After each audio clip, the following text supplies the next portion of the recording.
Beth yw eich hobiau?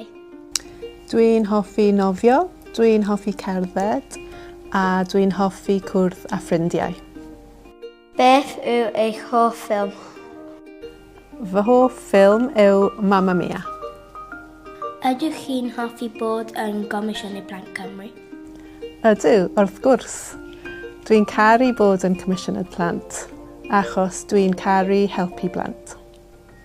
Beth roedd angen gwneud i fod yn Comisiynydd?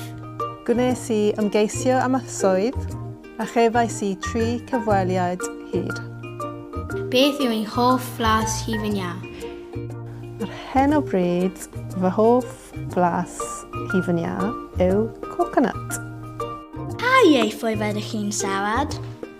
Rydw i'n siarad Saesneg a Sbanieg a dwi'n dysgu Cymraeg. Pam oeddech chi eisiau bod yn Comisiynydd Plant Cymru? I helpu gymaint o blant a sy'n bosib.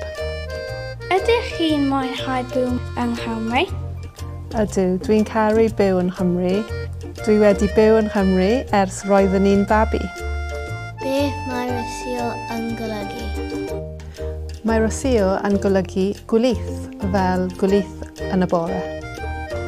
Beth oedd eich hoff gêm i chwarae fel plentyn? Fy hoff beth yn chwarae yw sgipio. Rydw i'n da iawn am sgipio.